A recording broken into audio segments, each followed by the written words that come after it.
Mr. President, Mr. Virtual President. Mr. Virtual President, we live very close to the border. What would you do about securing our border and immigration? Imagine a country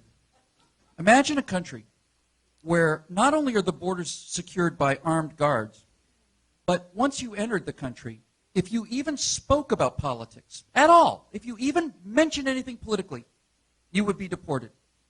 Imagine a country where everyone's required to be tracked all the time, where all of these immigrants are constantly monitored. Imagine where the idea of immigrants just even having a word on the internal politics of a country would be enough to get them deported. I can imagine a country like that. That country's Mexico. Now, we're told that a border, a fence, makes us like communism, that we've got a fence now. We've got a border, a wall around America. Well, there's a fundamental difference between a wall. Some kind of walls are designed to keep people in. That's a prison. And some kind of walls are designed to keep people out. That's a fortress.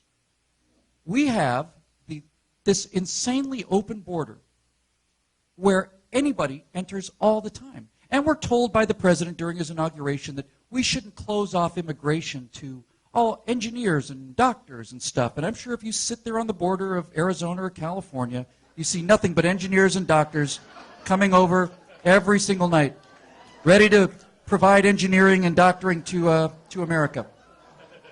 People laugh.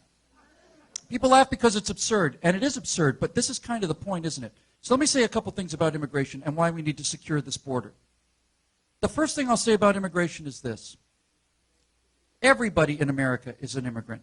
And I have never seen people who are more pro-immigrant than people in the Tea Party and in conservatives. I see Tea Party conservatives cry at the thought of people raising their hand and swearing to be American citizens, and people who get through this process are as American as the people who got off the Mayflower. But the entire purpose of this argument is we are not anti-immigrant. We are anti-criminal. We are anti-illegal immigrants. And let me explain to you what the difference is, since there's a big cognitive problem out there among the press corps. So let me see if I can make this clear to you.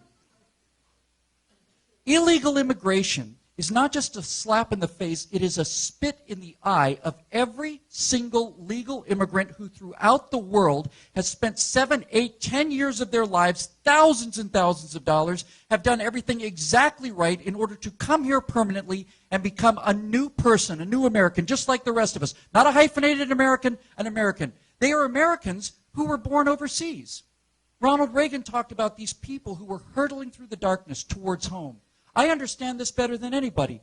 People who legally come to America, who go to that kind of trouble and leave their entire lives behind, are actually the best Americans there are. They pass a test that most of us couldn't pass. They've given up everything to come here, everything to come to America. They're the best Americans they are. Now, if you really wanted a great country, for every legal American that came into the country, we should be able to deport a Berkeley professor, but that's not within my power. So, illegal immigration is spitting in the eye of every single person who wants to come here for the right reasons, but I'll go further than that. Why do people come to America in the first place? Why? Why does every single person in the world want to come here? Well, they're fleeing something, and it's usually one of two different things. They're either fleeing economic conditions, as in the case of Mexico, or they're fleeing political oppression, as in the case of Mexico. But, think about this. What is it they're fleeing? They're fleeing lawlessness. Their economies are run by graft. It's all just one giant cronyism. It's totally corrupt. The political repression means that they'd like to live in a place where somebody doesn't have the authority to kick their doors in and take them out and murder at nighttime. They want to come to a land of laws. They want to come to a land where the economy is ruled by law and the politics is ruled by law and you're protected by rights. But if the first thing you do in terms of escaping lawlessness is to break the law, aren't you bringing with you everything that you're running from? Aren't you, in fact, bringing everything that you're running from with you to this place that you're trying to escape to? There is a solution to the Mexican problem. I'm totally in favor of guest worker programs, completely. And if you think about it, this is a really, really remarkable thought that not many people have. If an immigrant wasn't a burden on society, if there wasn't all of these schools and hospitalizations, all this other stuff, we'd have as many immigrants as we want.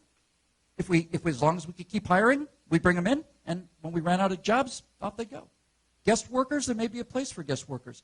But listen, this border has to be secured because this problem is out of control. And the real issue, the heartbreaking issue is, which is of course how Democrats work, they find the heartbreaking issue and they make that the case, is what do you do with a kid who's been here for 18 years, whose parents came here illegally? Do you ship them back? They don't even speak Spanish, half of these kids.